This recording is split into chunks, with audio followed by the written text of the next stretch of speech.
एक दीप एक ज्वाला डॉ बी आर अंबेडकर की कहानी की है, जिसका जन्म महाराष्ट्र के एक छोटे से गांव म्हाऊ में हुआ, जिसे लोग भीमराव कहकर बुलाते थे। उसका जन्म ऐसे समय में हुआ जब समाज में ऊंच नीच की खाई बहुत गहरी थी। भीमराव एक महार परिवार से थे, जिसे उस समय अछूत माना जाता था। बचपन का संघर्ष। भीमराव बचपन से ही बहुत तेजस्वी और ज्ञान के प्यासे थे, लेकिन उनकी जाति के कारण उन्हें स्कूल में भयानक भेदभाव का सामना करना पड़ा। उन्हें कक्षा के अंदर नहीं बल्कि बाहर टाट पट्टी पर बैठना पड़ता था। शिक्षक भी उन्हें छूना नहीं चाहते थे। जब उन्हें प्यास लगती तो उन्हें खुद पानी पीने की अनुमति नहीं थी। स्कूल का चपरासी ऊंचाई से उनके हाथों पर पानी डालता था। अगर चपरासी छुट्टी पर होता तो भीमराव को उस दिन प्यासा ही रहना पड़ता था। इसे वे बाद में नो चपरासी no water no peon no water की त्रासदी कहते थे। इन अपमानों ने भीमराव के बाल मन पर गहरा घाव किया, लेकिन ये घाव उनकी ज्ञान की भूख को कम नहीं कर पाए, बल्कि उसे और बढ़ा दिया। उन्होंने ठान लिया कि वह उस ज्ञान को प्राप्त करेंगे जिससे वह इस अन्याय के विरुद्ध लड़ सकें। ज्ञान की शक्ति। सौभाग्य से उनके एक शिक्षक महादेव अंबेडकर उन्हें बहुत मानते थे और उनके नाम के आगे अपना उपनाम इस्तेमाल करने की अनुमति दी। यहीं से भीमराव रामजी अंबेडकर का नाम पड़ा। उनकी प्रतिभा को बड़ौदा के महाराजा सयाजीराव गायकवाड़ ने पहचाना और उन्हें उच्च शिक्षा के लिए अमेरिका भेजा। विदेश में अंबेडकर ने कोलंबिया विश्वविद्यालय और लंदन स्कूल ऑफ इकोनॉमिक्स में पढ़ाई की और अर्थशास्त्र, राजनीति विज्ञान और कानून में कई डिग्रियां हासिल कीं। उन्होंने न केवल ज्ञान प्राप्त किया, बल्कि वह ज्ञान प्राप्त किया जो दुनिया के महानतम दिमागों के पास था। जब वह भारत लौटे तो उन्होंने पाया कि उनकी उच्च शिक्षा और बड़ी डिग्रियों के बावजूद उनके साथ भेदभाव अब भी जारी था। बड़ौदा रियासत में नौकरी करते समय उन्हें रहने के लिए कमरा नहीं मिला, क्योंकि कोई भी मकान मालिक एक अछूत को किराए पर देने को तैयार नहीं था।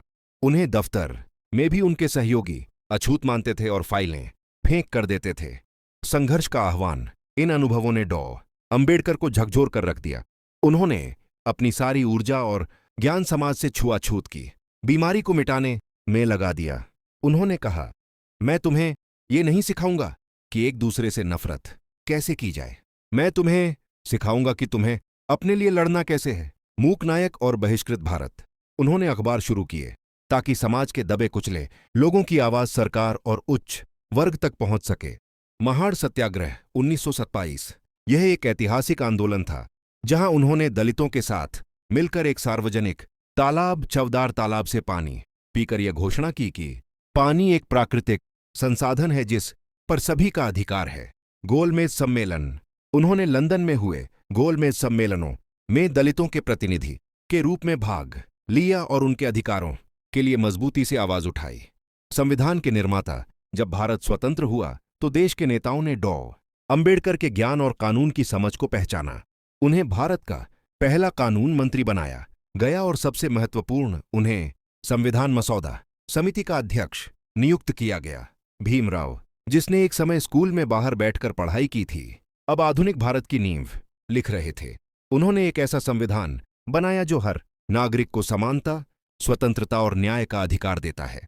उन्होंने जाति, धर्म या लिंग के आधार पर किसी भी प्रकार के भेदभाव को पूरी तरह से असंवैधानिक घोषित किया। डॉ अंबेडकर एक ऐसे व्यक्ति थे जिन्होंने केवल अपने लिए नहीं बल्कि करोड़ों शोषित, वंचित और पिछड़े लोगों के लिए लड़ाई लड़ी। उनकी कहानी हमें ये सिखाती है कि ज्ञान सबसे बड़ी शक्ति है और संघर्ष से ही समाज में बदलाव आता है। बाबा साहेब डॉ बी आर अंबेडकर का संदेश आज भी गूंजता है। शिक्षित बनो, एजुकेट। संगठित रहो, ऑर्गेनाइज। संघर्ष करो, एजिटेट। उनकी जीवन गाथा एक दीप है जिसने अन्याय के अंधेरे को दूर किया और एक ऐसे राष्ट्र के निर्माण में मदद की जहां हर व्यक्ति सम्मान के साथ जी सके। क्या आप डॉ अंबेडकर के जीवन के किसी खास पहलू, जैसे महाड़ सत्याग्रह या संविधान, फिर लाइक सब्सक्राइब नहीं किया